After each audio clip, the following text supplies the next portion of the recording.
It is important to be prepared in case your client has a medical emergency. Make sure that emergency information is posted by the telephone. The list should include the proper emergency number in your area. In most areas, that number is 911. The physician's name and phone number, pharmacy number, the number of a relative or neighbor, the house address, and the name and number of your agency supervisor. Always follow your agency's policy for handling emergencies. One emergency that requires immediate attention is a heart attack. Be aware of the signs and symptoms of a heart attack. They include chest pain, pain that radiates within the shoulder, neck, or arms, dizziness, sweating, nausea, and difficulty breathing. Remember that a woman's symptoms are less predictable, and she may not experience chest pain. However, she will often have shortness of breath, nausea, and vomiting. If you suspect that your client is having a heart attack, call for emergency medical assistance immediately. Become familiar with the signs and symptoms of a stroke that include weakness or paralysis on one side of the body, facial drooping, and slurred or incoherent speech. If you suspect that your client has had a stroke, call for emergency assistance immediately. Falls are the leading cause of death from injury for people 65 years or older. The most common injury from falls is a hip fracture. Falling may be a sign of a serious medical condition. Follow your agency's procedure for handling falls. Important information to report and record about falls includes the day, time, and location of the fall, how the fall occurred, any history of previous falls. If your client is unconscious after a fall, call 911 or your local emergency number. Do not move the person because he could have a neck or spinal cord injury, and moving him could make it worse.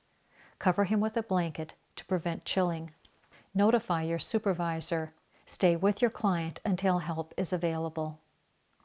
It is important to know whether your client has a DNR order. DNR stands for Do Not Resuscitate.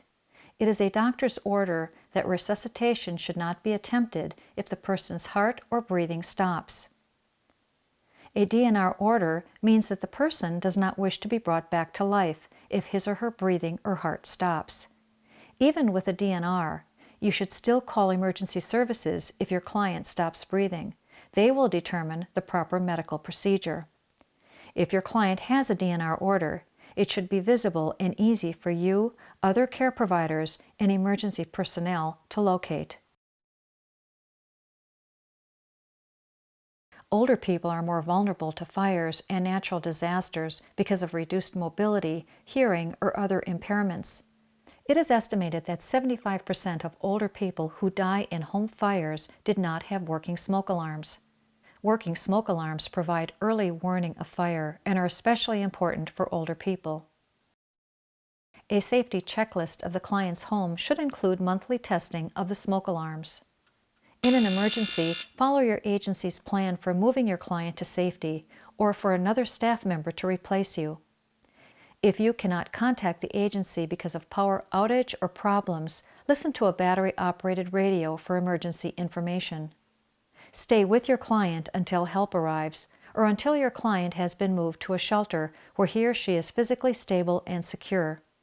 Leaving your client in an unsafe situation during an emergency is considered abandonment or desertion. Don't leave a confused client alone at an emergency shelter. He or she will continue to need one-on-one care.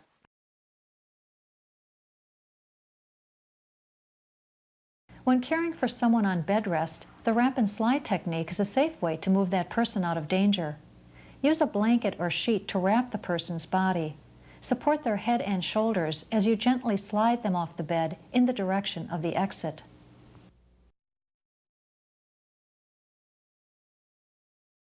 Wipe up blood spills immediately using disposable cleaning cloths. Small spills can be cleaned with paper towels and a bleach water solution. The standard bleach solution is 1 cup bleach to 2.5 quarts of water. For larger spills, a blood spill kit that contains gloves, absorbent powder, disinfectant cloths, and biohazard bags can be used. Follow the directions on the kit. After the spill is absorbed, use the cards provided in the kit to gather up the material. Then use the disinfectant cloth to clean the area. Use additional wipes if needed. Then dry the area. Dispose of gloves and all cleaning materials in the biohazard bag provided and seal securely. Then wash your hands. Understanding how to respond to emergencies is an important responsibility for care providers. When you respond promptly and calmly, following your agency's emergency guidelines, you protect your client's safety as well as your own.